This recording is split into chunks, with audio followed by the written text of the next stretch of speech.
안녕하세요. 반갑습니다. 음, 오늘 또 여러분들 또 이렇게 만나 뵙게 돼서 반갑습니다. 자, 오늘은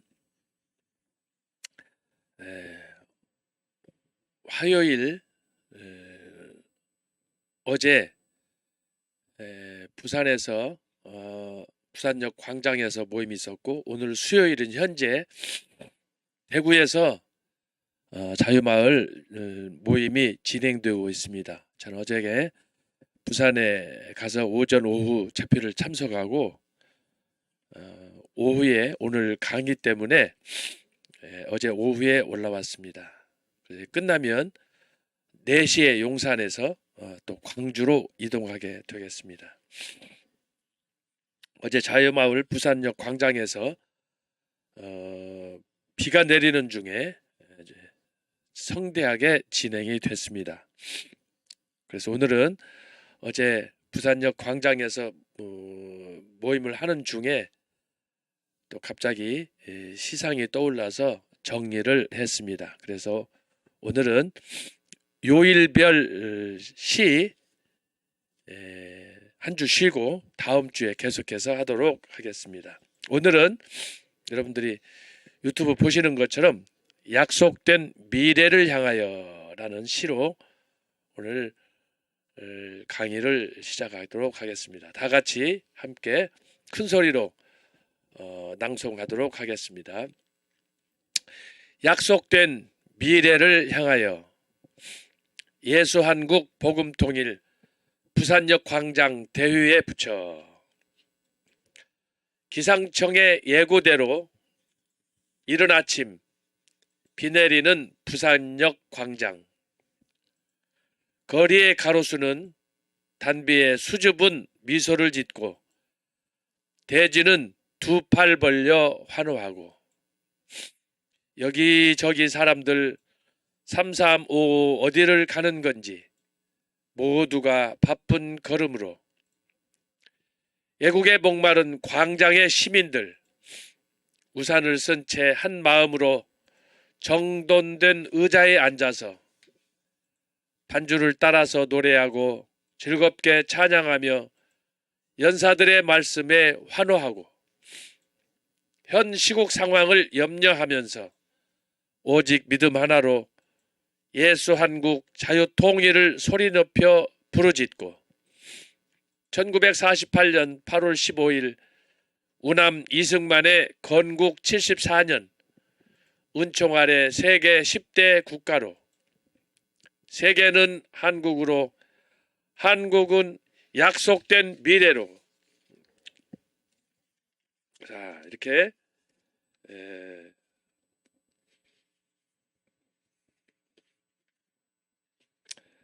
시를 썼는데 제일 아래 세 줄이 빠졌습니다. 어떻게? 제가 읽겠습니다. 세계는 한국으로 한국은 약속된 미래로 마지막 끝에 세 줄입니다. 주여 우리에게 은총을 베푸소서 하늘에 크신 축복이소서 이렇게 되겠습니다. 제가 다음 주에 이거 보완해 가지고 원고가 잘못 정리가 됐네요. 제가 최종본 다시 띄우도록 하겠습니다. 기도하고 시작하겠습니다. 하나님 아버지 감사합니다. 어제 자유마을 전국 대운동이 부산 광역시 부산역에서 시작이 됐습니다. 우천 중에도 많은 시민들, 특별히 예국 시민들이 함께한 가운데 성대하게 모임이 있었습니다. 거룩하신 아버지, 우리 전 목사님과 저희들의 간절한 소원을 응답하셔서 이 모임이 일주월장하게 하시고 지금 이 시간에도 대구에서 자유마을 운동이 진행되는 가운데 주여 크신 은혜 베풀어 주시옵소서.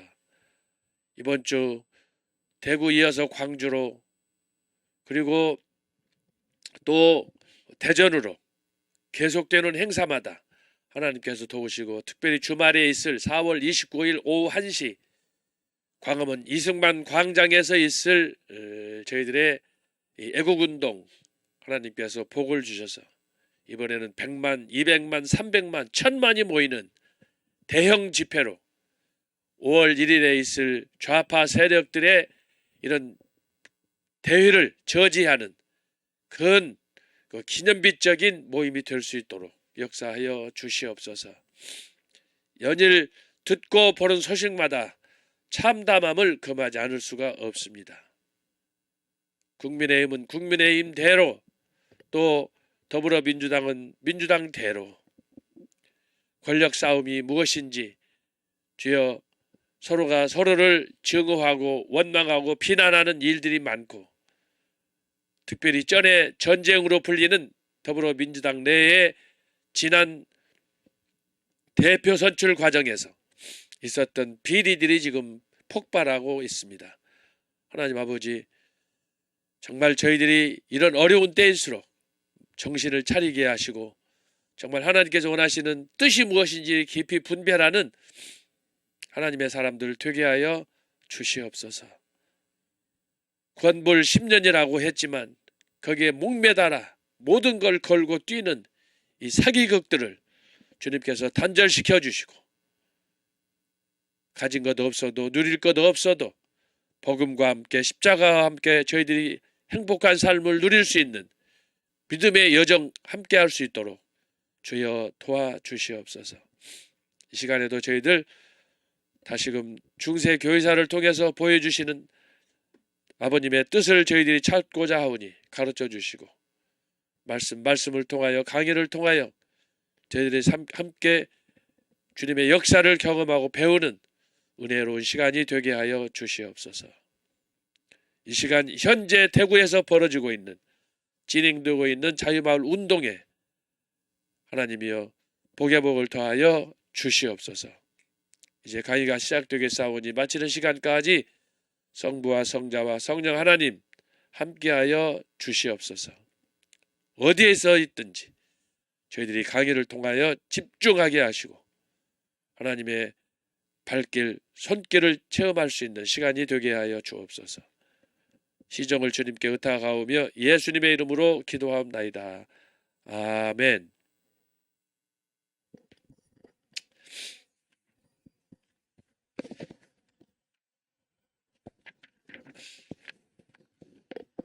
자, 우리가 지난주에는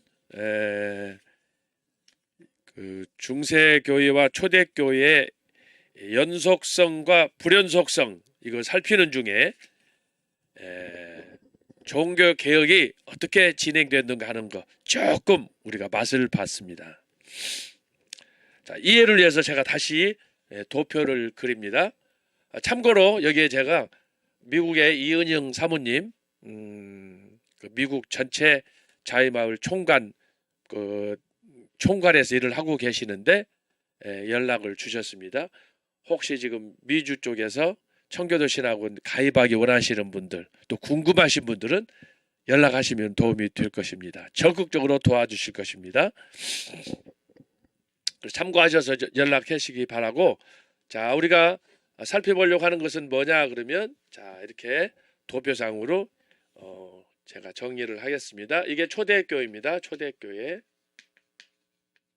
초대교회는 500년이다 제가 말씀했어요. 500년. 자, AD 30년 예수님의 승천부터 이렇게 해서 500년. 그리고 그 다음 시기는 중세교회. 중세교회는 초대교회의 더블이에요. 더블. 이렇게 해서 1000년. 그러면 언제까지냐? 그러면 여기가 1500이에요. 1500년. 자, 여기가 500년. 그리고 여기가 중간이 1000년. 1500년. 그리고 여기는 현재 2023년 오늘 4월, 오늘 며칠이에요? 26일? 네, 4월 26일 46일 현재. 그래서 이렇게 해서 500년 그래서 여기는 이제 예수님의 승천부터 전체 2000년. 그래서 예수님의 승천 이후 지금까지 2000년인데 이것을 제가 500년 단위로 네 토막으로 나누었다 말씀했습니다. 그래서 이렇게 쉽게 기억하기 좋도록 하기 위해서 제가 임으로 이렇게 만들었다 말씀을 했는데 그 근거는 초대교회에 있다 제가 말씀을 했죠. 그래서 초대교회 세 가지 그 근거를 제가 말씀을 했습니다. 이것은 일반 책에는 없는 거예요. 제가 옛날 학교 다닐 때는 공부를 되게 안 하고 싫어했어요. 그러다가 늦게서 철이 들어서 공부를 했는데 하다 보니까 저같이 공부 게으르고 나태하고 싫어하고 맨 저 뒷자리에 앉고 했던 사람들, 공부하기를 원하지만 참 왜 그렇게 학창시절에 공부가 싫었는지 모르겠어요. 그런 사람들을 위해서 대체적으로 중급, 중이나 중 아래에 머물른 그런 대다수 우리 학생들, 저와 같이 옛날에 그랬던 사람들을 위해서 고민하다가 어떻게 하면은 기독교 역사를 쉽게 이해할 수 있을까? 그래서 제가 이걸 500년 단위로 자른 거예요. 그 자른 근거는 초대교회에 있다라고 하는 거예요. 476년 로마 제국, 이건 정치. 그 다음에 430년 어거스틴의 사망. 그 다음에 590년 그레고르 1세의 교황제도. 이 세 가지가 있다고 그랬죠. 정치, 사상, 종교. 476, 43, 590 이것을 제가 500년으로 정리해서 초대교회가 500년이 됐다 말씀을 했어요. 그리고 이 초대교회 500년은 중세는 1000년 동안 진행이 되는데 중세는 1000년 동안 진행되는데 이 깊은 뜻은 뭐냐? 초대교회가 500년인데 중세는 1000년 동안 초대교회가 이룩한 업적, 공헌 이것을 말아먹었다라고 제가 말씀을 드렸습니다. 그 말아먹었던 그 절정의 순간에 1500년 종교개혁이 일어났다 말씀했어요. 종교개혁. 그래서 지금부터 500년 전 1500년은 바로 종교개혁이 일어났던 시대다라는 걸 여러분이 아시면 되겠습니다. 그래서 오늘 우리는 여기에 있어요. 2023년 4월 현재에서 500년, 여기서 500년, 500년 그러면 2000년이 되는 거예요. 지난주 우리가 살펴본 게 뭐냐 하면은 자 이렇게 500에서 초대에서 중세로 근현대로 넘어왔는데 근현대로 넘어왔는데 그 사이에 뭐가 있느냐? 이 사이에 소위 말하는 종교개혁이 있다 그랬어요. 종교개혁. 500년인데 중간에 50년이에요. 이 종교개혁은 50년 동안 일어났다라고 하는 거예요. 그러면 종교개혁이 유럽에서 일어났는데 몇 가지 특징이 있어요. 동시다발이었어요. 동시다발이라는 건 뭐냐 그러면 독일, 그 다음에 프랑스, 스위스, 영국, 스코틀랜드 이처럼 동시다발 유럽에 있던 여러 나라들 안에서 동시다발적으로 이렇게 같은 시기에 일어났어요. 이 시기가 모두 몇 년이냐 하면은 50년 동안 일어났다. 50년.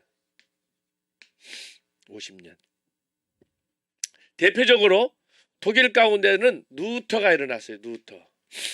루터는 그가 태어났던 것은 또 태어나서 한참 수도사라 훈련 받을 때까지는 가톨릭 신부였기 때문에 그건 빼고 그가 본격적으로 활동했던 시기가 언제냐? 1517년이에요. 1517년은 뭐냐 하면은 루터가 비텐베르크 독일에 대학이 있는데 그 대학 정문에 거기에 성문 교회가 있었는데 그 교회에다가 95개 항의문을 붙였어요. 요즘 이 항의문이라는 것은 우리 같으면 성명서예요. 우리 전 목사님께서 2019년 광화문에서 서울 고백서 이렇게 발표하셨잖아요. 그리고 그 즈음해 가지고 성명서를 발표했어요. 대표적으로 뭐예요? 문재인은 간첩이다라고 하는 거. 그런 거예요. 소위 우리 같으면 벽보 사건, 항의문 뭐 여러 가지 다양한 그런 표현을 할 수가 있는데 마틴 루터가 본래는 천주교 신부였어요. 그런 사람이 어느 날 이것은 아니다라는 걸 깨닫고 그리고 95개 항의문을 만들어서 1조, 2조, 1항, 2항, 3항을 만들어 가지고 이제 방을 붙였어요. 방을 붙였는데 이 방을 붙인 걸로 인해서 그동안 1000년 동안 잠들었던 중세교회 1000년 동안 잠들어 있던 그 교회에 마치 기름을 끼얹은 것처럼 95개 항의문을 통해서 유럽이 잠에서 깨어나게 되는 거예요. 그래서 1517년이 이제 종교 개혁의 첫 시작이 되는 거예요. 그 이전까지 1000년 동안 잠잠했어요. 물론 이제 중세가 1000년 동안 진행되는 가운데 여러 개혁자들이 나타났어요. 그러나 불을 붙이고 불이 꺼지고 불 붙이면 또 꺼지고 대표적으로 중세 1000년 동안에 종교 개혁을 했던 사람 중에 대표적으로 한 두 사람만 우리가 든다. 그러면 요한 후스라는 사람이 있어요. 후스. 그 다음에 존 위클리프라는 사람이 있어요. 이 사람들은 중세 1000년 동안에 금기시 되어 있던 성경을 위클리프가 영국 사람인데 영국어로 번역했어요. 지난 시간에 말씀한 것처럼 중세 교회의 유일한 성경은 뭐냐 그러면 불게이트라고 그러는데 라틴어예요. 라틴어 성경. 라틴어로 된 성경은 이 로마 가톨릭에서 말하기를 지상에서 하나님이 주신 언어 가운데 가장 아름다운 언어라고 하는 거예요. 자기들끼리 하는 얘기예요. 그래서 이 언어는 다른 언어로 번역되면 안 되는 거야. 그리고 이 언어는 누가 사용할 수 있느냐? 소위 바티칸에 있는 성당에 있는 성직자들만 할 수 있는, 요즘으로 말하면 우리가 방언의 은사를 받으면 방언을 하지 않아요? 근데 이건 아무나 방언하지 않지 않아요? 그 특별히 은사를 사모하고 하나님의 은혜를 받은 사람이 입술이 열려서 혀가 꼬부라져서 방언하듯이 중세에는 나타내가 바로 그런 특별 영역이었어요. 그래서 라틴어를 이제 그 수동원에서 대학에서 공부해가지고 신부가 되려면 공부를 했는데 이 라틴어를 통해서 자기들끼리 성직자들끼리 이제 예를 들면 교황이나 추기경이나 여러 주교들 그 있으면 그 사람들만의 전용 언어로 교회에서 사용할 수 있는 그런 언어였는데 이 성벽을 깨고 위클리프가 성경을 번역한 거예요. 그 번역은 뭐냐? 교황청에 맞서는 거예요. 도전하는 것하고 같아요. 요한 후스는 그 가르침을 받고 자기의 나라 보헤미아로 돌아가 가지고 거기에서 개혁을 주도했어요. 그래서 중세 기간 동안에 몇 사람 있지만 이 두 사람이 아주 유명한데 특별히 요한 후스 같은 경우는 위클리프의 성경 번역을 듣고 또 가르침을 배우고 옥스포드에서 해가지고 자기 조국으로 돌아가 가지고 뭘 했느냐? 이때까지만 해도 성찬식은 오늘날 우리가 하는 성찬식하고 달랐어요. 당시의 성찬식은 뭐냐 하면은 성직자들, 소위 말하면 오늘날 이제 목회자들, 목회자들을 말하는데, 성직자들은 소위 떡과 잔, 이게 뭐예요? 예수님의 살과 피예요, 피. 이 두 가지를, 떡과 잔, 살과 피를 성직자들은 같이 먹고 마셨어요. 이걸 가리켜서 이중배찬이라 그래요. 이중배찬. 그래서 우리도 이제 성찬식을 할 때 보면은 먼저 떡을 떼고, 그리고 잔을 받아서 포도주, 그것을 우리가 마시지 않아요? 그것은 곧 뭐냐? 떡과 잔, 살과 피를 얘기하는 건데, 이 당시에 중세 때 내려온 전통이 뭐냐 그러면, 성직자들은 이 두 가지 이중배찬을 하는데 평신도들은 떡만 받는 거예요. 떡만 받고 잔은 주지 않았어요. 포도주는 주지 않은 거예요. 그러면 왜 이 성직자들이 자기들은 살과 피가 있는 떡과 잔을 이중배찬을 하고 일반 평신도들에게는 떡은 주고 잔은 안 줬느냐? 여기에요. 엄청난 성적 차별이 여기에 있어요. 소위 말하면 인간 차별이 있어요. 그 얘기는 뭐냐 그러면, 평신도들한테 당신들은 사실은 떡만 받아도 감사한 줄 알아라. 이것만 해도 대박이고 하나님의 은혜다.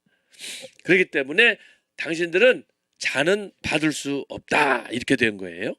그래서 중세 1000년 동안 바로 이 성찬식을 할 때 떡은 평신도들에게 주었지만 잔은 건네지 않고, 그 대신에 자기들은 두 가지를 먹고, 재밌는 건 뭐냐?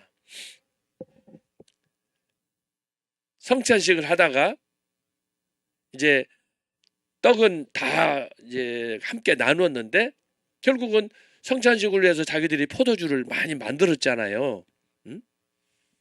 그리고 나서 일단은 형식적으로 성찬식이 다 끝나고 나면 결국은 포도주는 잔 안에 그대로 있지 않아요? 그러면 이걸 그대로 가지고 가서 성직자들이 자기들이 성당 안에서 그거 가지고 마시고 또 마시고 하는 가운데, 거기에서 이제 중세 교회가 소위 타락을 하는 그 근거가 되는 거예요. 다른 여러 요인도 있지만 특별히 성찬식을 통해서 그런 범죄 사건들이 많이 있었고, 그 범죄 사건 중에 하나가 뭐냐? 많이 있지만 성당 안에서 수도사들과 수녀들 간에, 왜냐하면 로마 가톨릭 교회는 결혼을 금지하잖아요. 동방교회에서는 성직자들도 결혼을 할 수가 있어요. 그러나 서방교회에서는 결혼을 금지했어요. 그 결혼 금지가 뭐냐? 바로 이때 나오는 거예요. 590년 그레고리 1세.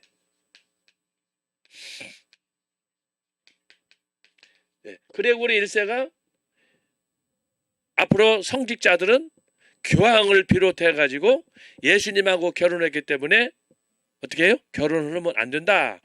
그래서 자신의 순결을 그리스도께 바쳐서 헌신해야 된다.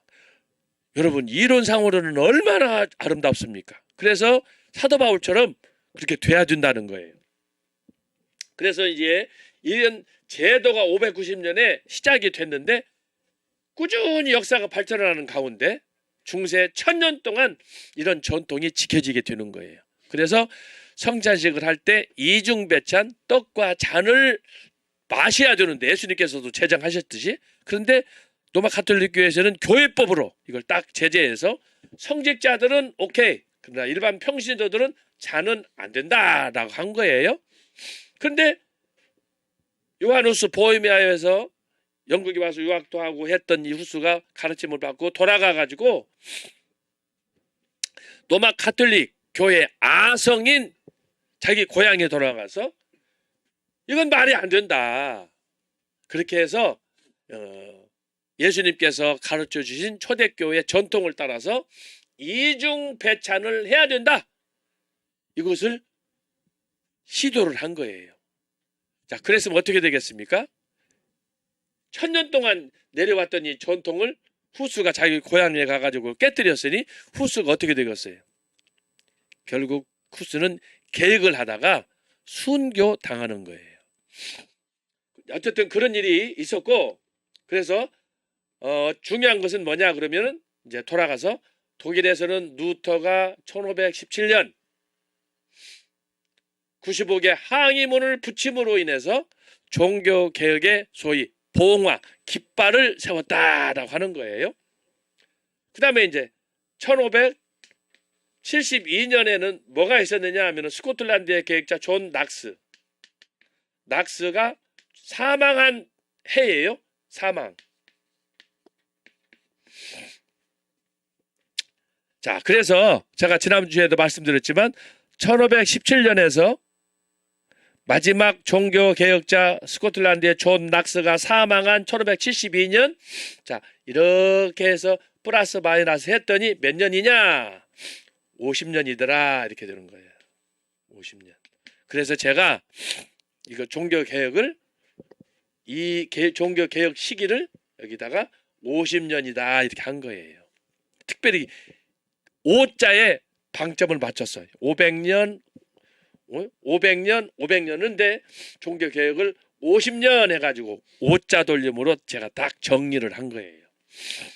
편리에 따라서 또 상황에 따라서 어떤 교수들은 50년이라고 보지 않아요. 보통 뭐 150년 이렇게 생각하는데, 그렇게 되면은 1500에서 150년이 가면은 이건 시대 자체가 바뀌어요. 예? 예를 들면 독일의 경건주의 운동이 일어난다거나, 또 150년이 지나면 영국 같은 경우에는 청교도 운동이 일어난다거나 시대가 완전히 바뀌기 때문에 제가 그래서 이걸 딱 잘라서 종교개혁을 50년으로 하고, 그 대신에 이제 그 이후에 연결되는 그 시기, 종교개혁 이후의 시기는 이제 독일하고 영국하고 미국하고 네덜란드 이 나라하고 다 함께 연결되어 있어요. 그래서 모든 그 소위 근현대라고 그랬는데, 근현대 역사는 바로 이 종교개혁 50년을 기초로 해서 이제 아까 말씀드린 경건주의, 그 다음에 영국에는 복음주의, 그 다음에 미국에는 대각성, 이런 운동들이 나고, 그 이후에 이제 여기서 변질된 것이 뭐냐 그러면 자유주의예요. 자유주의. 제가 나중에 이것도 이제 신학이 어떻게 흘러가는가 그 계보를 제가 여러분한테 말씀드릴 텐데, 오늘은 어쨌든 여기가 종교개혁이 여기 중간에 껴있다. 근현대가 500년인데 그 500년의 첫 50년이 바로 종교개혁이다 라고 하는 거예요. 그래서 지난주에 우리가 살펴본 것처럼 초대교회하고 중세교회는 공통점이 있어요. 계속적인 그런 전통도 있지만 전혀 다른 전통이, 초대교회에 있었던 것이 중세교회에 없어지게 되고, 또 초대교회에 있었던 것이 없어지고 중세교회에 새롭게 형성된 것이고, 그래서 지난주에 우리 살펴봤던 것이 연속성, 불연속성, 이렇게 살펴봤던 거예요. 그런 가운데 우리가 종교개혁을 지난번에 살폈다라고 하는 거예요. 지난주에 살펴봤던 종교개혁 50년, 바로 이 루터, 그 다음에 프랑스의 칼빈, 스위스의 또 누구예요? 찌빙글리, 또 영국 같은 경우는 이제 많은 그 개혁자들이 있었는데, 그 개혁자들 중에서 특별히 카트라이트 같은 사람이 있어요. 카트라이트. 그 다음에 스코틀랜드에는 존 낙스. 자, 이런 사람들이 태어나서 종교개혁을 했는데 각 나라 환경이 다르지만 50년 동안 동시다발적으로 일어났다. 이게 이제 종교개혁의 아주 큰 특징이에요. 여러분, 당시로 말하면 이게 유럽이라고 생각하면 얼마나 넓습니까? 얼마나 넓어요, 이게 유럽이면. 그런데 이 유럽을 다 누가 통치했느냐? 교황이 통치했어요. 교황. 몇 년 동안? 1000년 동안. 초대 그레고리 1세 590년 이후에 지금까지 계속 했어요. 제가 아까 마틴 루터의 95개 1517년 95개 항의문을 발표했다고 그랬는데, 자, 이때까지 따져보면은 엄청난 거예요. 이 교황은 신의 대리자야. 막강한 권력을 가졌어요. 이 교황에 맞서서, 소위 교황권에 맞서서 도전하는 사람은 이단인데, 여러분 누가 그 이단 소리 들으면서 이단이 되면 언제든지 죽음을 각오해야 되는데 그런 위험을 무릅쓰고 누가 이거 할 수 있겠습니까? 쉽지 않은 거예요. 요즘도 마찬가지야. 요즘도 이제 우리가 문재인 좌파 또 이재명 이런 사람들한테 맞서서 우리가 싸우지만 그 사람들은 조직과 돈과 인맥 이런 것들이 또 얼마나 많이 구축되어 있습니까? 근데 여기에 맞서서 맨손으로 그 사람들은 뭐 군대도 동원하고 그 사람들은 조직이 있으니까 돈도 막 할 수 있지만 우리 광화문은 돈이 없잖아요. 그런데 우리가 이렇게 평화롭게 기도하면서 말씀드리면서 하는데 놀라운 건 뭐냐? 어떤 권력보다도 복음으로 하는 역사가 역사적으로 우리 기독교 역사에서도 나타날 수 있지만 하나님께서 광화문에서 하고 있는 2019년 6월 8일 이후에 전개된 경복궁에서 광화문에서 전국으로 확산된 심지어 미국까지 카나다까지 하는 이런 해외 운동을 보면은 놀라운 거예요. 여러분 저와 여러분에게는 복음 외에는 우리가 뭐 칼을 가졌습니까? 창을 가졌습니까? 뭐 어떤 무기를 가졌습니까?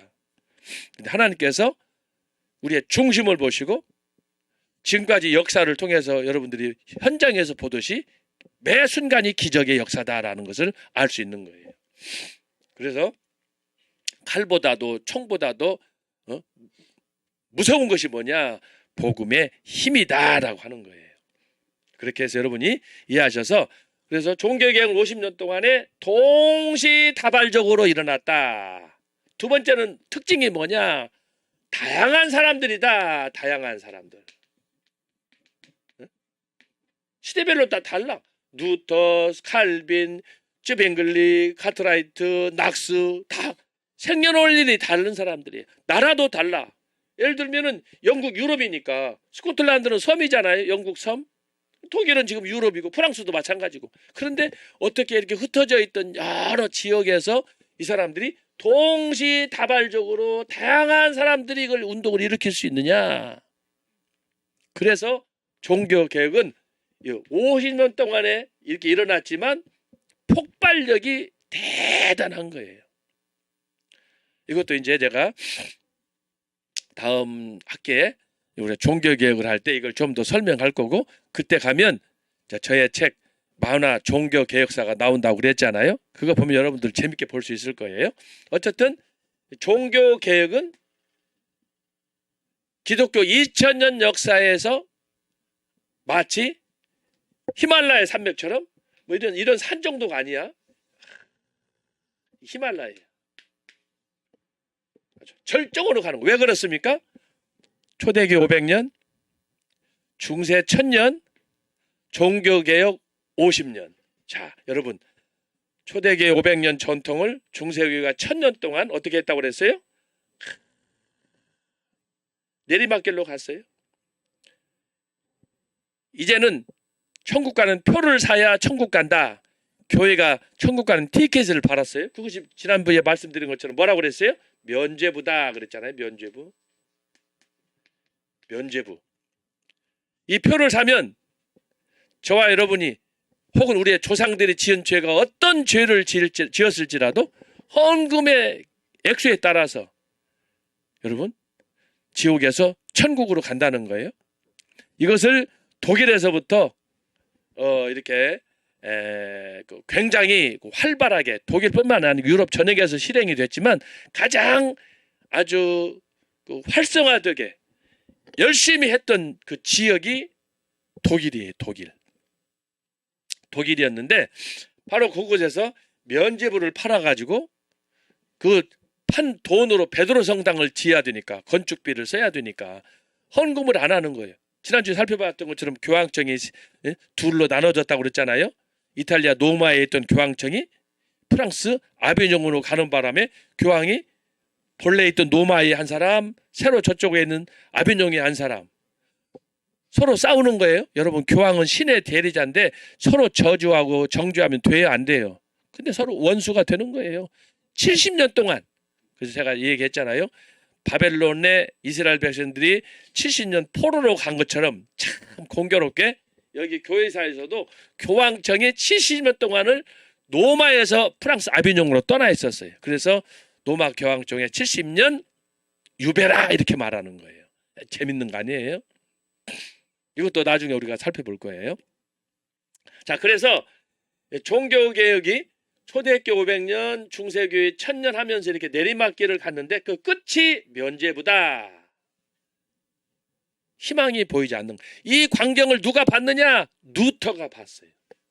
루터가 보고 이야, 어떻게 천국 가는 표를 팔아서 면죄부를 주고 그걸로 헌금을 해가지고 교황증을 주고 이런 사기를 칠 수 있느냐? 루터의 마음에 울분이 생겨서 견딜 수가 없어가지고 그걸 보고 나서 하나하나 자 1항, 2항, 3항 해가지고 95개 항의문을 만들어서 비텐베르크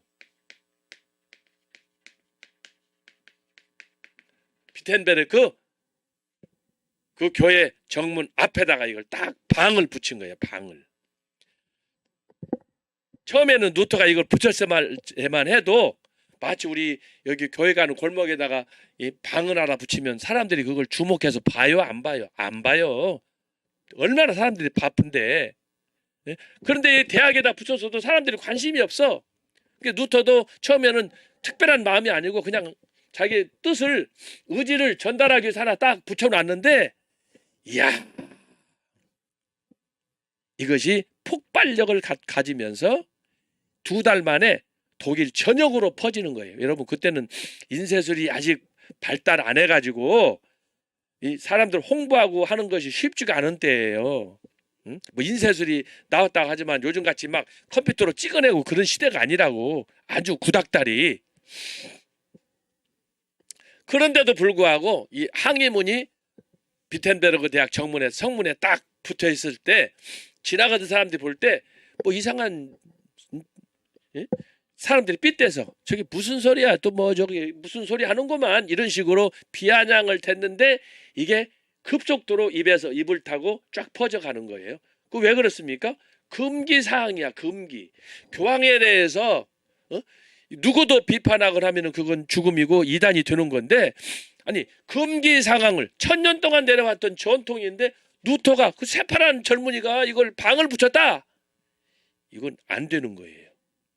그런데 이것이 소리 없이 계속 번져가지고 2달 만에 전체 독일로 퍼지면서 이제는 독일은 수습이 불가능할 정도로 종교 개혁에 대한, 그래서 잠자던 이 독일에 있는 많은 기독교인들이 새롭게 각성하고 일어나는 그런 계기가 된 거예요. 그래서 종교 개혁의 깃발을 든 해가 1517년, 날짜도 말씀을 해줘요.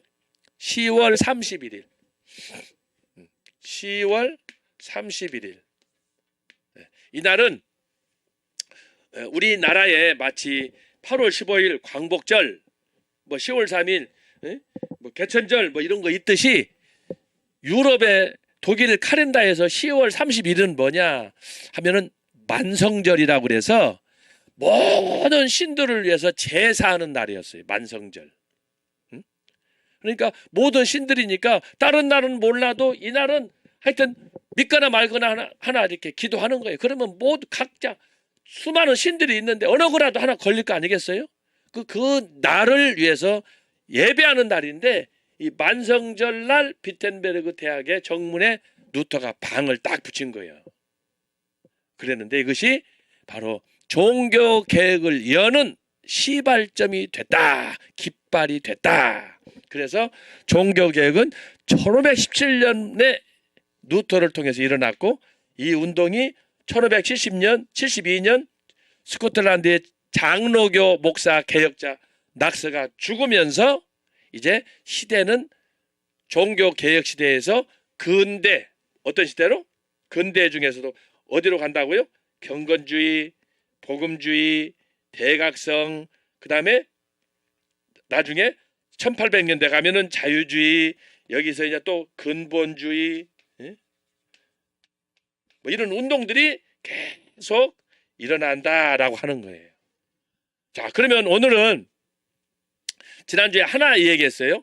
이렇게 초대, 중세 종교개혁으로 가는 과정에 종교개혁자들이 주장했던 오직 성경, 지난주에 오직 성경 얘기했죠? 기억납니까? 한번 따라서 합시다. 할렐루야. 종교개혁 첫 번째예요. 오직 성경으로. 근데 천주교는 1000년 동안 성경으로 돌아갔어요? 안 돌아갔어요? 성경으로 안 돌아갔어요. 형식적으로는 성경을 인정했어요. 그러나 지난번에 살펴본 것처럼 자, 성경 플러스 뭐라고 그랬어요? 전승 그랬어요. 전승. 이렇게 형식적으로는 성경과 전승을 같이 해서 성경을 믿는 듯 했지만 실제로는 성경을 거부하고 저 사람들은 전승과 뭐예요? 의식, 규례 이런 것들을 더 강조했어요. 이것이 뭐냐 하면은 바로 성경을 떠나서 소위 전승이라는 것은 구전까지 포함해요. 이런 모든 것들을 강조하다 보니까 성경은 우리가 생각하는 only the Bible, 성경 하나, 구원을 위해서는 성경 말씀. 그래서 요한복음 17장 3절에 있는 것처럼 영생은 곧 그리스도를 믿는 것. 지난 주일도 목사님 설교 오셨지만 부활에 대한, 성령에 대한 이 모든 역사는 오직 성경으로, 이런 역사를, 구원은 오직 성경으로, 이 하나의 진리를 믿지 않고 여기는 성경은 다른 among the books야. 다른 책들과 같은 책 중에 하나 이렇게 보는 거예요. 그래서 이게 굉장히 여러분들 얼른 보기에는 뭐 별거 아니네 할지 몰라도 실제적으로는 성경의 권위를 부정하는 것이 되는 거예요. 그래서 종교개혁자들이 지난주에 살펴봤지만 뭘 찾아봤어요? 오직 성경. 이거 자 지웁니다. 자 지웁니다. 첫 번째 오직 성경. 오직 성경. 오직 성경이라는 것은 구전, 전승, 의식, 규례가 필요 없다는 거예요. 그래서 오직 성경 하나님 말씀으로만 우리가 구원을 얻는다라는 것을 가르쳐 주는 거예요. 자, 두 번째는 뭐였느냐? 중세교회는 성경만 이렇게 전승, 의식, 규례에서 부정한 거 아니고 심지어는 뭐냐? 오직 성경, 오직 믿음 그랬어요. 믿음. 종교개혁자는 오직 믿음으로 그랬어요. 솔라 피데 그러는 거예요. 근데 이것은 뭐냐 그러면 여러분, 성경을 하나님의 절대 권위 있는 말씀으로 믿지 않다 보니까 구전 전승에 의하면 거기에는 이제 예를 들어서 뭐 헌금을 한다든지 구제를 한다든지 또 저 십자군 운동이 이때는 이미 진행이 된 상태니까 예루살렘 성지를 방문한다든지 이런 다양한 일들이 있었단 말이에요. 그러다 보니까 뭐가 강조되느냐? 아까 면죄부 살폈잖아요. 면죄부. 이제는 면죄부 대표적으로. 그러니까 오직 믿음, 구원을 위해서는 주여 나 같은 죄인이 없습니다. 내 죄를 용서해 주옵소서. 십자가만 바라봅니다. 주여 예수여 나의 주여 나의 생명이시여 이렇게 했었는데 그게 아니고 뭐예요? 면죄부. 돈을 주고 구원을 살 정도로 됐으니 여러분 돈 있는 사람들은 교회 가요 안 가요? 안 가요. 헌금하면 되는 거예요. 그것도 자기의 지위에 따라서 혼자 사는 사람, 나이가 어린 사람, 또 병든 사람, 또 공부를 많이 한 사람 이거에 따라서 헌금 액수도 달라요. 성경에서도 극적인 표현이지만 과부 같은 경우에 엽전 2푼을 바치잖아요. 드릴 것이 없어. 드리고 싶어도. 그렇지만 그가 드렸던 엽전 2푼은 예를 들어서 솔로몬이 황금 소로 된 금송아지 한 마리를 드렸다. 그것과 비교했을 때 어떤 것이 더 가치가 있느냐? 솔로몬은 왕이었기 때문에 금송아지를 드리고도 또 한 마리 더 드릴 수 있는 그런 재력이 다 있었어요. 그렇지 않겠어요? 생각하면은 예루살렘 성전을 황금으로 지을 정도니까. 그렇지만 과부 같은 경우에는 엽전 2푼이야. 이거 외에는 없어. 자, 그러면 과부가 엽전 2푼 드린 거하고 솔로몬 왕이 황금으로 된 금송아지를 하나님 앞에 드린 것하고 가치로 봤을 때 어떤 것이 비싸요? 당연히 황금이지요. 응? 근데 예수님께서 어떻게 평가했어요? 과부의 엽전 2푼은 전 재산을 드렸느니라. 극찬하셨잖아요. 극찬. 그렇게 해서 여기서 말하는 오직 믿음이라는 뭐냐 그러면 면죄부, 다시 말하면 선행, 공로, 이것은 다 필요 없다는 거예요. 오직 믿음을 위해서. 이 믿음은 어디로 연결되느냐? 오직 구원으로 연결되는 거예요. 구원. 믿음으로. 바로 믿음은 구원으로 연결된다 라고 하는 거예요. 그러므로 이 참된 믿음, 구원을 위해서는 저와 여러분이 주님을 위해서 섬기는 거, 주님을 위해서 물질을 바치는 거 하는 여러 가지 헌신, 봉사하는 것들이 많이 있잖아요. 그것들은 아무런 효력이 없다는 거예요. 그러면 왜 저와 여러분이 강화도 와야 되고 전국의 성령의 나타남을 다녀야 되고 미국 다녀야 되고 이렇게 자유마을을 해서 막 난리를 치고 해야 됩니까? 여러분 보상받으려고 하는 거예요?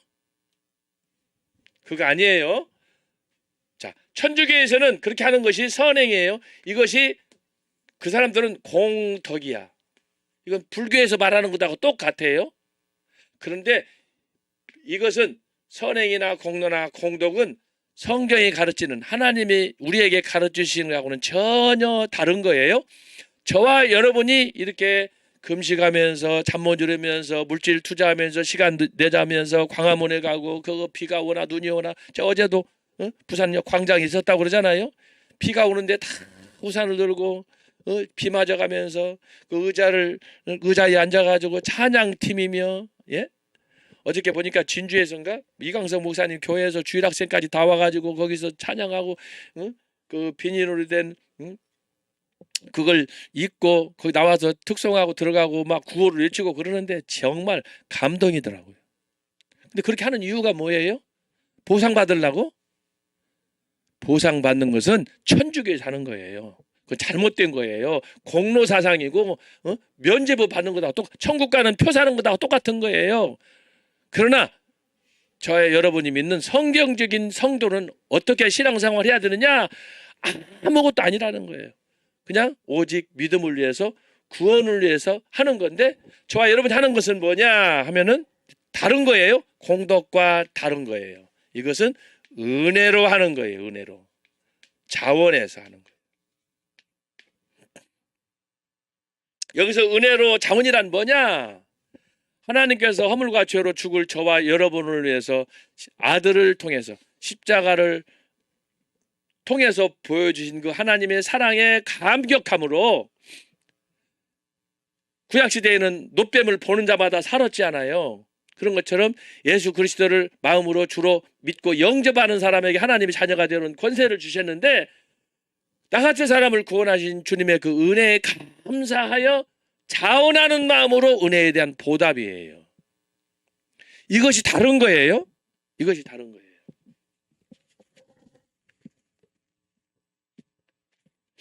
그래서 루터가 바로 여기에 대해서 분개하고 해가지고 어떻게 면죄부를 팔아서 죄를 용서받고 그리고 자기만이 아니라 자기 조상이라도 심지어 저 지옥에 있는 사람까지라도 천국으로 보낼 수 있느냐. 여러분 어떻게 지옥에 있는 사람이 천국 갈 수 있어요?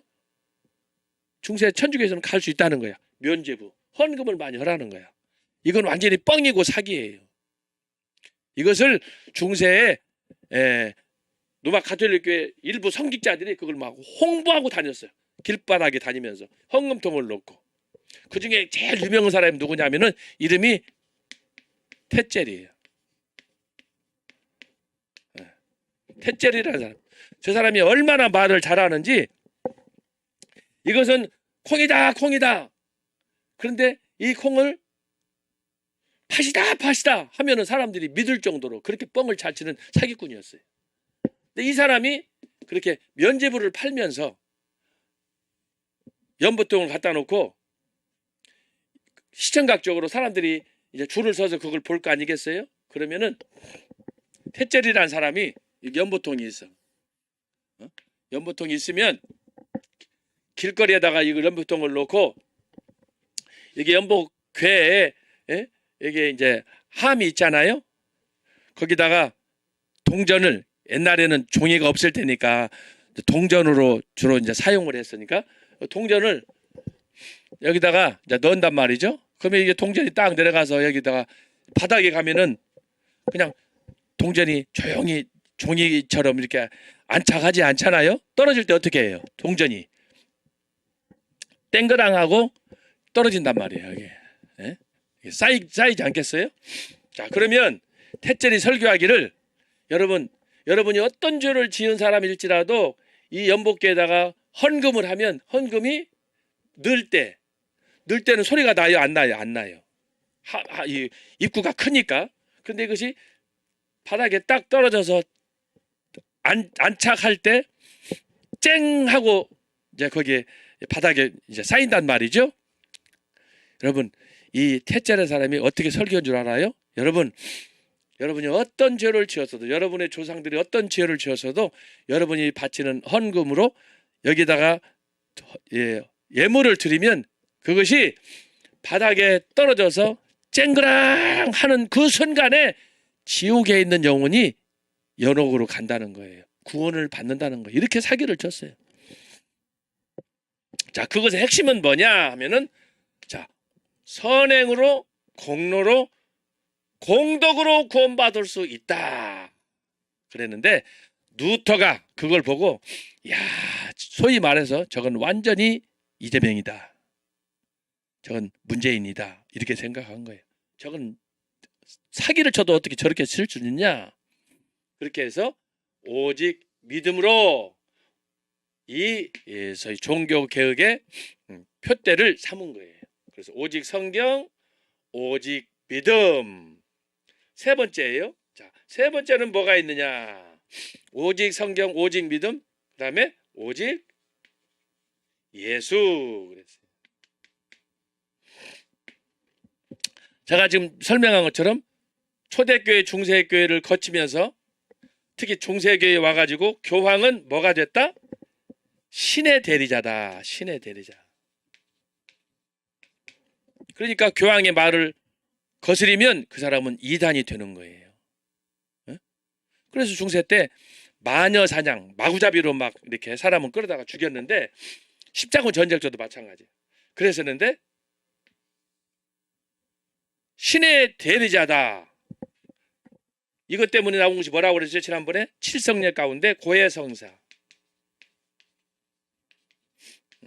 고해성사는 소위 교황뿐만 아니라 천주교에서 이제 성직자로 세웠던 추기경이든 주교든 감독이든 이 사람들은 다 성직자 그룹이에요. 다 성직자 그룹인데, 그래서 이제 각 그 성당마다 주임 신부, 주교 신분이 있어요. 대표. 그리고 이제 교구 담당, 우리 같으면 구역장 담당하는 신부들이 있는데, 그것을 구역처럼 다 나눠 가지고 이제 명단을 확보해서 각 이제 관리 차원에서 줄 거 아니겠습니까? 그러면 각 그 교구에 소속된 성도들이 자기 담당 신부한테 가가지고 날짜를 정해서 아무 때나 불쑥불쑥 가는 게 아니잖아요. 날짜를 잡아놓고 나는 월요일 날 간다, 나는 수요일 날 간다, 또 당신은 화요일 날 와라, 또 금요일 날 와라, 이렇게 해서 최소한 일주일에 한 차례씩은 고해성사를 해야 되는데, 그때 신의 대리자이니까 하나님같이 하나님을 대하는 것처럼 성직자를 대하는 거 아니겠어요? 그래서 그에게 모든 지은 죄를 다 고백을 하는데, 자, 그러다 보니까 뭐가 문제냐? 허물과 죄를 위해서, 나와 여러분의 허물과 죄를 위해서 예수님이 십자가에 죽으셨는데, 예수님은 필요가 없는 거예요. 누가 왕이 되는 거예요? 신부가 자기가 예수님이 되어서 죄를 지으려면 예수님한테 직접 해야지. 어떻게 자기가 신이 되어가지고 그것을 보고받는 식으로 하면 되겠어요? 그런데 또 중세 때에는 그 성직자에게 모든 죄를 고하면 자기가 용서받는 줄로 알았어요. 여러분, 이게 잘못된 전통이 되는 거예요. 그래서 여러분, 전통도 좋은 전통, 나쁜 전통이 있는 거예요. 이건 뭐예요? 완전히 비성경적인 전통이에요. 그렇게 해서 오직 예수, 종교개혁자들이 아까 적었죠? 누터, 칼빈, 찌빙글링, 존 낙서 이런 사람들이 야, 이건 완전히 사탄적이다. 그래서 이걸 깨뜨리고 구원은 오직 예수다. 이걸 강조하게 된 거예요. 그래서 여러분이 이 종교개혁 왜 이것이 50년 동안에 일어났느냐? 이것을 통해서 그래서 제가 말씀하는 것처럼 그래서 종교개혁은 기적 중에 기적이다 말하는 거예요. 초대교회 500년, 중세 1000년 희망이 보이지 않았어요? 그런데 아까 동시다발적으로 다양한 사람들이 다양한 신학, 자기들의 교회 성장 배경을 가진 사람들이 50년 만에 종교 개혁을 일으켜 가지고 어떻게 했느냐? 자, 이 세 가지. 오직 성경, 오직 믿음, 오직 구원, 오직 예수, 그다음에 마지막 네 번째. 오직 하나님께 영광. 오직 하나님께 영광. 솔라 그라티아 이렇게 말하는 거예요. 그래서 이 네 가지를 했어요. 네 가지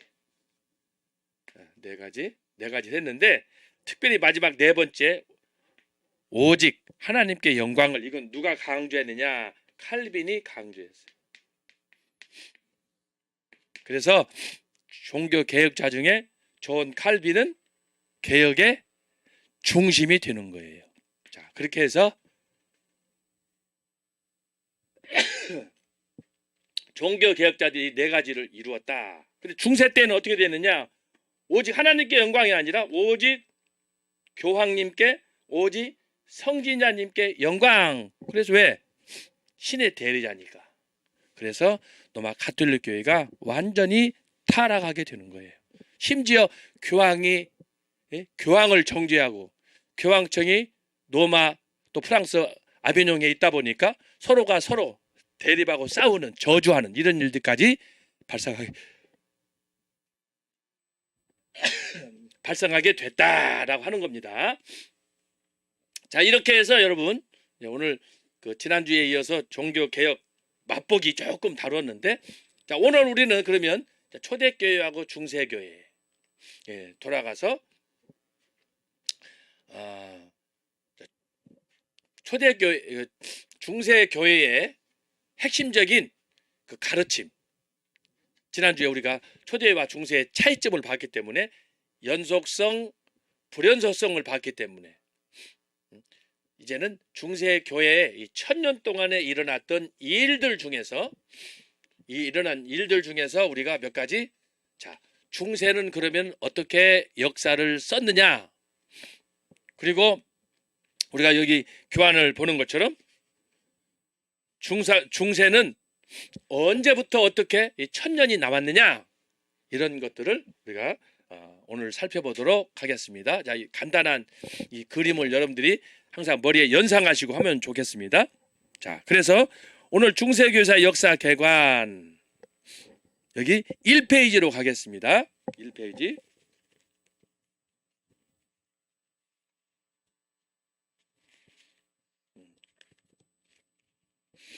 자, 지난주에 우리가 살펴본 서론을 읽었습니다. 서론을 읽었는 게 빨리 제가 다시 한번 읽겠어요. 정리 차원에서.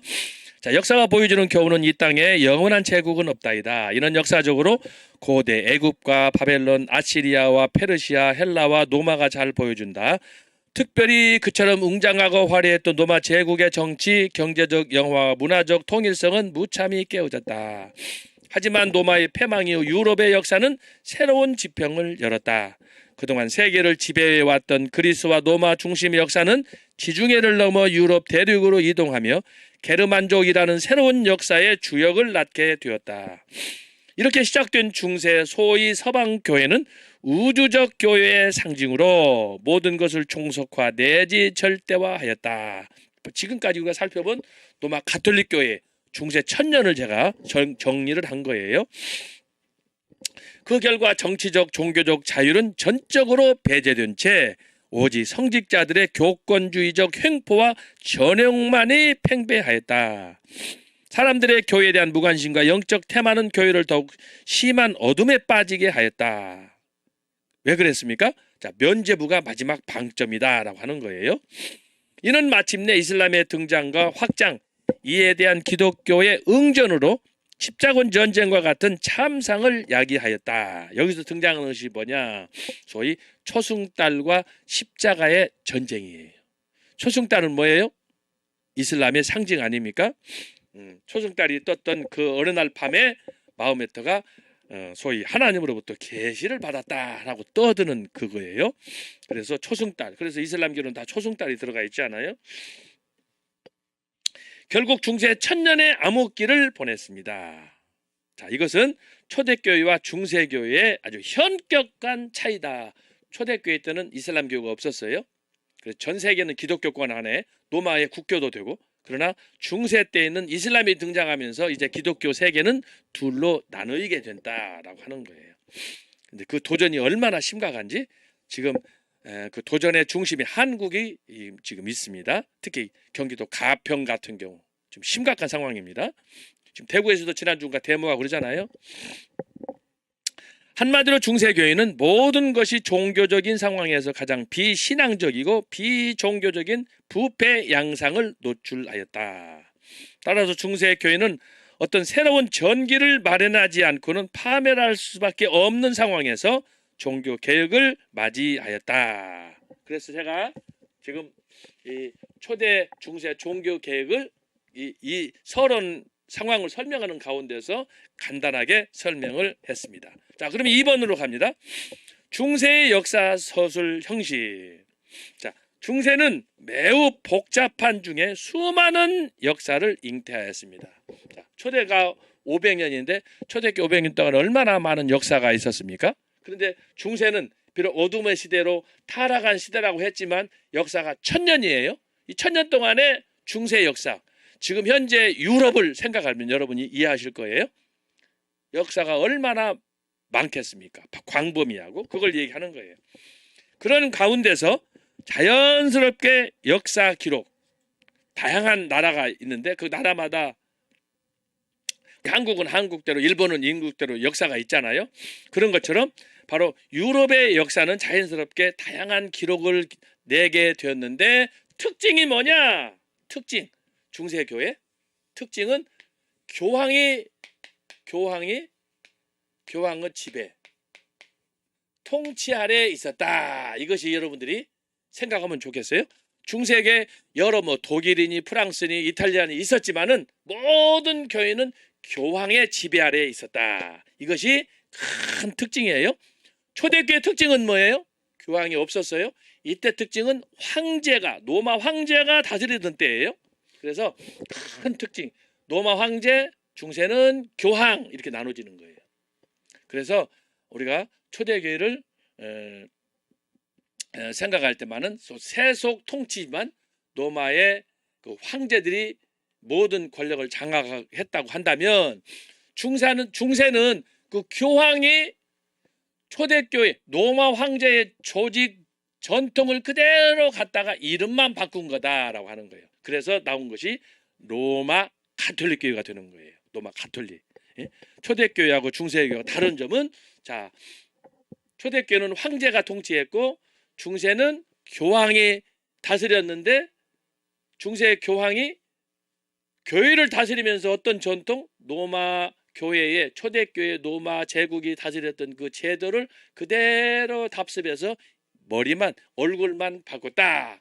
그것이 바로 소위 로마 가톨릭 교회다라고 하는 거예요. 자, 그러면 중세의 역사 소술 형식을 제가 여기 한 5가지를 썼어요. 5가지 한번 살펴보도록 하겠습니다. 첫째는 연대기라는 거예요. 연대기. 자, 연대기는 뭐냐? 연대기하고 연보, 전격이 제가 몇 가지 소개를 했는데, 자, 이것은 우리가 잘 아는 거예요. 우리하고 익숙한 내용들이에요. 연대기 보겠습니다. 끝없이 방랑하는 사람들에 관한 것들이 대부분입니다. 여러분, 중세 지금부터 1500년 전만 해도 소위 사람들이 한 곳에 정착하지 못했습니다. 왜? 식량 문제, 곧 생존 문제 때문에 이동하는 사람들이 많이 있었어요. 그중에 대표적으로 소위 대상 그룹이었던 저 이슬람의 그 민족들, 중동의 이슬람 그 세력들이 다 당시에 낙타를 타고 이곳저곳을 다니면서 장사하는 그런 대상 그룹의 일파였어요. 그래서 주로 이제 향품을 사서 뭐 가지고 다닌다든지 또 향품하고 바꿔서 필요한 그런 생활품을 얻기 위해서 이곳저곳 다니다 보니까 그 동네 골짜기 또 이쪽 저쪽 하고 갈등과 대립이 많아요. 왜? 먹을 양식이 없으니까 서로 갈등이 많잖아요. 그래서 이 중동에서 당시에 지금부터 1400년 1500년 이슬람교가 탄생할 그 즈음에 빈번하게 이웃 간의 민족 간의 그런 전쟁이 많았다라고 하는 거예요. 자, 연대기인데 바로 여기서 이제 끝없이 방황하는 사람들에 관한 것들이 많다. 그러니까 이제 우리나라 같은 경우도 그 성씨들이 다양한데 지역마다 족보가 다 다르지 않아요? 그리고 그 심지어 왕실에서도 그 1대, 2대, 3대가 그 왕실이 이제 그 다음 세대로 바뀌어질 때만 해도 우리 특별히 대표적인 게 우리나라 이제 조선실록 같은 것들은 그 특정한 왕이 살았던 때의 그 역사를 사료들을 다 정리해서 그 다음 시대에 이렇게 연결해서 주지 않습니까? 그런 것하고 같은 거예요. 이는 대개 작성자가 과거 사건들의 연대를 먼저 계산한 다음에 이를 다시 시대별 순서에 따라서 배열하는 서술이라고 하겠습니다. 그래서 연대기니까 연대기하고 연보하고는 사실 거의 유사한데 이것은 이제 그 마치 오늘 저와 여러분이 예를 들어서 뭐 세종대왕이다라고 했을 때 여러 자료들을 찾아가지고 세종대왕에 대한 학설이 지금은 거의 정설로 이렇게 내려오지만 이제 이것을 새로운 자료가 만약에 발굴이 됐다. 지금 경복궁 청와대 경복궁 앞에서 지금 일제가 우리나라를 강점한 후에 경복궁 바로 앞에 땅에다가 왕이 다니는 그 도로가 있었고 그곳에서 일반 백성들을 만났던 그런 그 자리가 있었는데 일제가 우리를 강점하면서 그것을 흙으로 다 매장시켜 버렸잖아요. 근데 오늘 아침에 지금 뉴스에 의하면 그것이 새롭게 잘 정돈이 돼가지고 국민들에게 지금 공개가 되고 있습니다.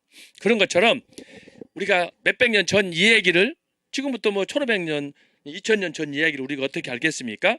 그래서 그것들을 자료를 찾아가지고 하나하나 이제 정리해 주는 거예요. 연대기. 그래서 1년에서 100년까지, 100년에서 200년까지, 1000년에서 1100년 이런 것들을 정리해 주는 거예요. 이걸 보면은 비록 우리가 과거에 1000년 전에 살지 않았더라도 이걸 보면서 이해를 하는 거죠. 마치 100년 전에 일제가 우리한테 했던 그런 그 참혹사, 그런 강점에 관한 여러 가지 악행을 우리가 발견할 수 있는 것처럼 그것을 말하는 것이다. 그래서 다음의 일을 다시 시대별 순서에 따라서 배열하는 것이다. 그 다음에 2번 연보. 연대기와 같이 연대 순서에 따라서 주요 사건을 기록한 것이다. 특징은 대부분 익명으로 제목도 서문도 없습니다. 이것은 주로 수도원에서 사용되었습니다. 이제 이것은 대부분 요런 같으면 교회에서 하는 거예요. 교회에 보면 여러분 뭐가 있어요? 주보가 있죠. 그 주보가 바로 이 연보하고 같은 것이다라고 생각하면 좋겠습니다. 여기 보면은 요즘에는 이제 인쇄술이 발달하다 보니까 뭐 인쇄술 거기 주소나 이름이 들어가 있는지는 몰라도 거기에 보면은 대부분 다 예배 순서, 뭐 광고, 뭐 여러 가지 것들이 나타나는데 특별히 뭐 어떤 내용이 없어요. 그래서 예배 순서만 관련된 지표 관련 이런 것만 나오는 거기 때문에 이것은 바로 수도원에서 수도사들이 했던 아침에 몇 시에 일어나고 몇 시에 자고 또 몇 시에 강론 있고 몇 시에 또 들에 나가서 작업을 하고 이런 것들 일상에 관한 것들 그것들이 연대기하고 연보다 조금 차이점이 여기 있다. 세 번째는 뭐냐 하면은 전기예요. 중세 때는 이 전기가 굉장히 유명했어요. 왜? 교황이 1인 지하에 지배한 그런 시대였기 때문에 교황이 자기들의 업적을 잘 남기기 위해서 특정인을 고용해 가지고 이제 전기를 쓰는 거죠. 자, 읽어보도록 하겠습니다. 이는 고대로부터 내려오는 방식으로 처음에는 주로 시인들과 정치가들에 의해 서술되었습니다. 특징은 주로 중세의 순교자들과 성자나 교황이었습니다. 이들의 삶을 예찬하기 위함이었다. 전기는 대부분 이제 여기서 말하는 것처럼 특정인을 흠모하기 때문에 존경하기 때문에 이제 그 사람에 관한 이제 글을 쓰는 것인데 대체적으로 이제 교회의 성직자들이 많이 있었고 그들을 예찬하기 위해서 칭송하기 위해서 이제 그렇게 했다라고 하는 겁니다. 전기. 요즘에도 이 전기는 뭐 평전이라고 해서 쓰기도 하지만 대부분 다 그 성향이 예찬을 위한 것입니다. 예찬. 만약에 여러분들이 자녀들에게 혹은 제자들에게 이제 부탁을 해서 나도 하나 전기를 뭘 남겨야 되겠다 그러면은 만약에 그걸 여러분들 비판하려고 하면은 그런 전기 쓰겠어요? 안 쓰겠어요? 안 쓰죠. 거기다가 무슨 막대한 돈을 투자해 가면서 그렇게 고생하면서 쓸 일이 없잖아요. 비록 그 살아오는 동안에 과오가 있을지 몰라도 그러나 그 과오보다는 뭐예요? 그런 그 잘한 실수나 실패보다는 성공한 공로로 기여한 이런 부분이 많이 있을 때 결국은 그것을 잘 후대에 사람들에게 알리기 위해서 전기를 쓴다라고 하는 겁니다. 만약에 부정적으로만 할 것 같으면 쓰지를 않지요. 차라리 그냥 아예 없애버리는 거예요. 전기 자체를 생각을 안 하는 거죠. 네 번째는 뭐가 있느냐 하면은 업적기라는 게 있어요. 업적기. 이것은 전기와 유사한데 주로 중세 교황의 행적과 업적을 정리하는 것입니다. 그래서 이제 이것은 요즘 같은 경우에는 이제 청와대에서 대통령이 이제 임기를 마치면 예를 들면 노무현 회고록, 김대중 회고록, 또 김영삼 회고록, 전두환 회고록 다 쓰지 않아요? 그런 것처럼 여기다가는 이제 그런 그 격동했던 그런 한 시대의 상황을 거기다가 쓰면서 자기 자신의 업적을 드러내는 거예요. 그래서 업적기. 그래서 이런 부분에 대해서 이제 3번, 4번 전기를 쓰거나 업적기를 쓰거나 하게 되면은 중세 때에는 뭐 요즘도 그런 경향이 있지만 특별히 중세 때에는 너무 왜곡된 편파적인 그런 획일화된 그런 그 글들이 많이 나왔다. 전기나 업적이 뭐예요? 그러니까 무조건 칭송 쪽으로 가는 거예요. 그러다 보니까 역사가 이제 왜곡되는 정사가 무시되고 그 다음에 이제 그의 반하는 어떤 면에서 거짓을 진실로 둔갑을 씌우는 그런 일들이 너무너무 좀 많이 자행됐다. 대표적인 게 이제 중세의 교황들의 행적을 얘기하는 거예요. 중세 교황 중에 종교 개혁처럼 이렇게 개혁을 위해서 했던 사람들이 몇몇 사람이 있지만 대다수는 다 자기 권력을 위해서, 자기 명예를 위해서 모든 것을 했기 때문에 사실은 우리가 이제 교회사를 통해서 평가하고 하지만 그렇게 좋은 평가는 할 수가 없다라고 하는 겁니다. 5번 민족사. 이는 중세의 다양한 부족들의 역사를 기록한 것으로 연대기와 대조를 이룬다.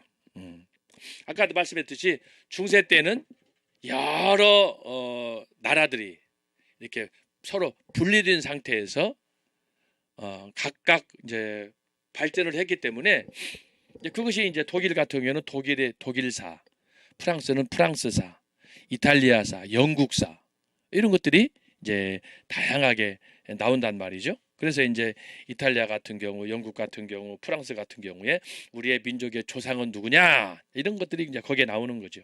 요즘에도 이제 이런 성향의 책들이 소위 역사서를 통해서 다양하게 나오는 걸 볼 수 있습니다. 그래서 여러분이 이제 뭐 교보 가셔서 보시면은 역사 그 파트 안에 다양한 섹션이 있어요. 각 나라별로 또 일반적으로는 역사를 전체적으로 볼 수 있는 그런 것도 있지만 이제 각 나라별로 여러분 가운데 이제 뭐 나는 아이고 미국에 관심이 있다, 카나다에 관심이 있다. 그러면 이제 그쪽에 책을 사서 볼 수 있는 거고 또 어떤 경우 도대체 마흐메트가 중동에서 이렇게 태어나 가지고 어떻게 이슬람 제국을 완성할 수 있었느냐, 그 과정에서 사우디아라는 어떤가, 또 이란은 어떤 나라인가, 이것을 공부할 수 있는 거예요. 그래서 처음부터 우리가 어떤 특정한 나라, 영국이나 이탈리아나 독일을 공부하는 것이 아니고 그걸 이해하기 위해서는 역사 전반에 관한 것들을 통해서 어떻게 인류가 시작되었고 어떻게 인류가 이동을 했으며 어떻게 정착을 해가지고 영국에 왔고 독일에 갔고 프랑스에서 미국으로 갔는가, 이런 것들을 정리하는 것이 필요하다. 그래서 역사를 우리가 배울 때는 처음에는 개괄적으로 역사를 이제 서론적으로 이렇게 배우는 거예요. 마치 우리나라도 마찬가지예요. 우리나라가 한국의 역사 그러면은 다 이제 그 모든 시대가 옛날 고조선부터 지금 현재까지 다 포함이 될 수 있지만 연대별로 나누어서도 볼 수가 있지만, 그런데 그것을 이해하기 위해서는 한국이라는 어떤 곳인가 그렇게 하려면은 지형부터 날씨부터 조상부터 그렇게 해서 이제 간단하게 이해한 다음에 고조선, 부여, 뭐 낭랑, 그 다음에 이제 뭐 삼국 시대로, 그 다음에 통일 신라 시대로 이렇게 쭉 이제 고려 시대로 내려가는 거 아니겠습니까? 그걸 얘기하는 거예요 여기서. 그래서 중세 때는 역사 소설 방식이 대부분 이 5가지로 정리가 된다. 이제 마지막으로 하나 특징을 얘기한다면 중세 때에는 이제 아까 얘기했죠. 모든 것이 교황의 지배 아래에 있었기 때문에 교황을 찬양하고 교황을 높이고, 그래서 교황 자신이 신격화되는 그런 영웅담, 이런 것들이 중세 때 많아지게 됐다. 자, 그런 상황에서 루터 같은 사람이 등장해 가지고 교회를 개혁한다, 교황은 나쁘다, 비판한다, 이건 있을 수 없는 거예요. 그렇지 않겠어요? 그러니까 이것은 곧 교황에 대해서 비판하고 한다는 것은 자살 행위와도 같은 거예요. 요즘 같은 경우는 1919년 우리가 6월 달로 가자면, 제가 어제도 부산에서 이렇게 호텔에서 짧게 연설할 때도 말씀했지만, 그때는 문재인 정권 2년에서 3년 차 정치의 권력의 가장 중심에 있던 그런 때였어요. 근데 그때 조 목사님께서 경복궁에서부터 문재인은 간첩이다, 문재인을 연말까지 끌어내리자, 문재인은 하야하라, 이거 외쳤단 말이죠. 여러분, 이거 강큰 사람 아니고는 못하는 거예요. 그런데 중세 교황은 우리나라 문재인의 권력하고 비교가 되겠습니까? 100배, 1000배는 센. 우리나라야 조그마한 코딱지만한 그런 손톱만한 나라 아닙니까? 그것도 한반도 잘려가지고. 근데 유럽은 뭐예요? 전 세계가 이게 전 유럽이라고 그랬잖아요. 전 유럽. 여기에 유럽에 독일, 영국, 프랑스, 이탈리아, 지금 현재 있는 나라들, 뭐 누마니아, 소련 다 들어가는 거야 이게. 여기에 유일한 왕이 누구냐? 교황이야, 교황. 교황. 누구도 교황에게 맞으면 안 되는 거야. 맞으면 죽는 거야. 그런데 여기에 약관 20대에 풋나기 같은 루터가, 그것도 수도사로서 로마 가톨릭교회 수도원에서 공부하는 사람이 자기 대부인 신의 대리자라고 하는 교황에 맞서서 소위 95개 항의문을 방을 붙였다. 이것은 나를 잡아 죽이세요 하는 것하고 똑같은 거예요. 이건 혁명 중에 혁명이야. 그런데 바로 그것을 누가 했느냐? 4년 전, 5년 전 경복궁에서 정광훈 목사님이 했다. 아무도 끽소리도 안 할 그때. 그런 면에서 전 목사님의 그 용단, 전 목사님의 해안, 영적 그 깊이, 이런 것을 우리가 다 공감하고, 그래서 그 애국운동, 자유통일, 이걸 위해서 목숨 바친 걸 보고 순교자 정신으로 사시는 그 모습을 보고 저와 여러분이 공감해서 광화문으로 나온 거 아니겠습니까? 여러분, 우리가 믿음이 있다고 해서 다 그렇게 용기 있게 행동하는 거 아니잖아요. 얼마나 부끄러움이 많습니까? 필요할 때 결단하지 않고 오히려 숨고 비겁하게 뒤에서 뭐 나는 누군지도 몰라, 얼굴도 모르니까 뭐 안씨, 심씨, 박씨, 이씨 여러 사람들이 있더라고. 그런 짓거리 하면 안 되는 거예요. 그 사람들이 얼마나 말씀을 연구하고 기도하면서 나라와 민족을 생각하는지 모르겠지만 내가 볼 때 쥐털만큼도 그런 생각 없을 거예요. 있으면 그런 짓거리 못해요. 진짜 내가 좀 막 세게 말하고 싶어도 참는 거예요. 참는데 선을 위해서 우리가 협력하고 나라를 위해서 협력하고 교회가 지금 침몰하고 그러는데 교회가 지금 어려운 가운데 있는데 그 교회를 비판하고 교회를 헐고 분란시킨다? 이건 사탄의 역사 아니고는 이해할 수가 없는 거예요. 혹시라도 들으면 즉각 중단해야 돼요. 교회 밖에만 나쁜 새끼들이 있는 게 아니고 교회 안에는 더 나쁜 놈들이 많아요. 조 목사님 늘 얘기했듯이 월급 몇 푼 받아도 처먹으려고, 생계 유지하려고, 그런 사람들이 한둘이 아니지 않아요. 어쨌든 중세 천년은, 자 여러분들이 잘 보셔서 초대교회, 중세교회, 근현대 이렇게 해서 500, 500, 500, 500. 근데 그 중간에 50년 종교개혁이 있다. 그런데 이 기간 동안에 주인은 누구냐?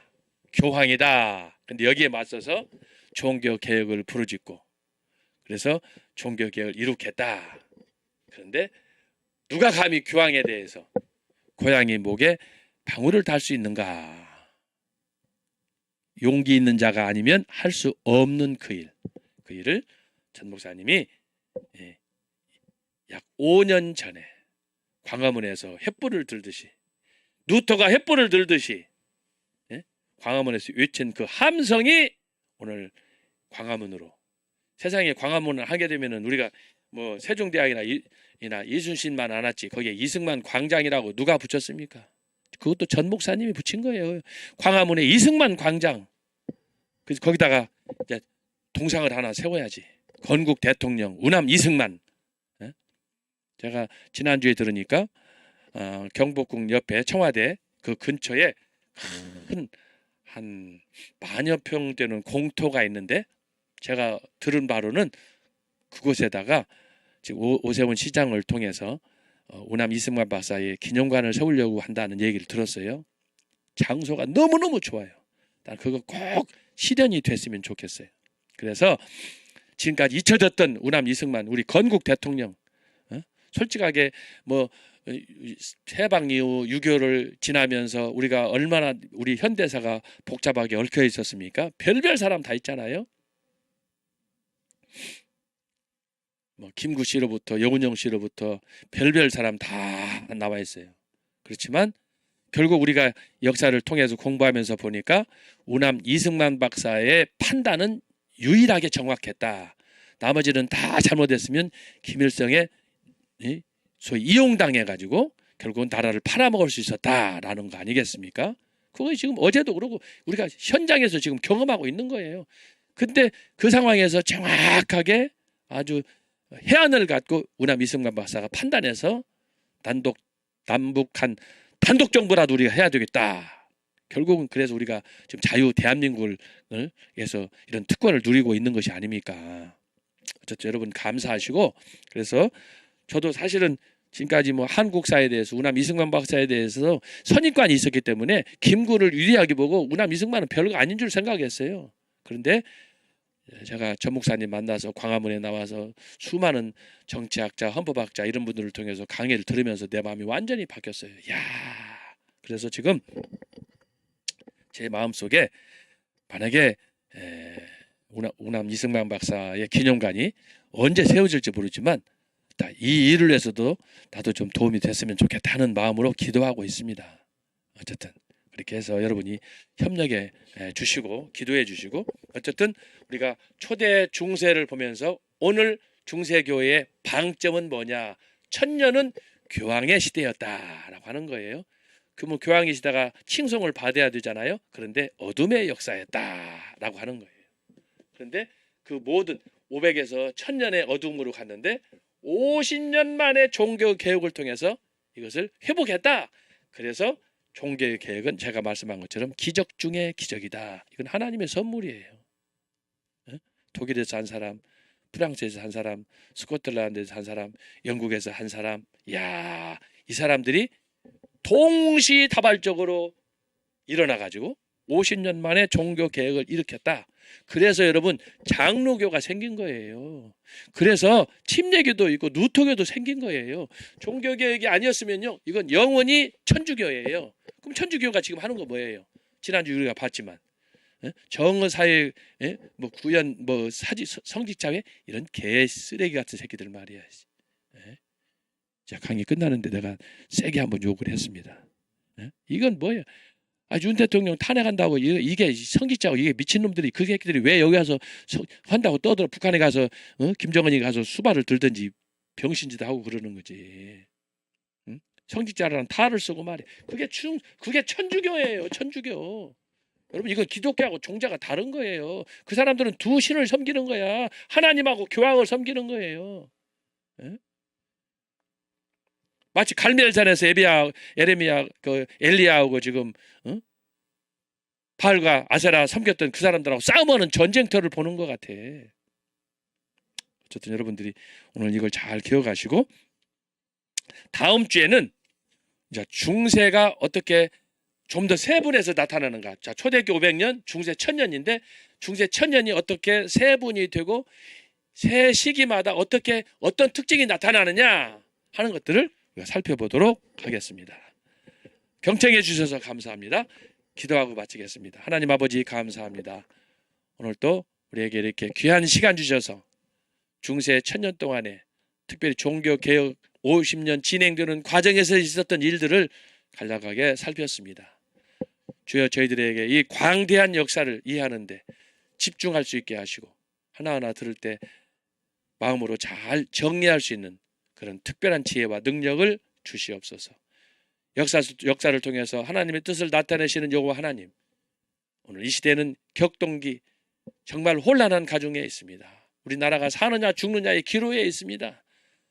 거기에는 우리 기독교인들이 정말 주사파에 의해서 잡히느냐 먹느냐 먹히느냐가 지금 달려 있습니다. 이것은 자유마을과 애국운동으로 직결되어 있습니다. 각성하게 하여 주시고 우리가 먼저 나서서 특별히 이번 주말에 있을 29일 광화문에서 이중만 광장에서의 대축제에 이 혁명을 일으킬 수 있는 그런 결단의 시간이 되도록 도와주시옵소서. 전국에서 다 몰리게 하시고 심지어 해외에 있는 분들이라도 마음으로 기도할 수 있는 역사를 이룩하여 주셔서 광복 이후 최대의 집회가 주말에 있을 수 있도록, 그래야 주사파 민노총 저놈들을 싹 쓸어버릴 수 있도록 주여 도와주시옵소서. 계속되는 집회, 전국 순회의 집회가 있습니다. 하나님이 전 목사님 강건하게 하시고 함께하는 모든 우리 지체들에게도 은혜를 주옵시고 참여하는 사람들에게도 성령의 갑질의 은사를 주옵소서. 감사하고 예수님의 이름으로 기도합나이다. 아멘.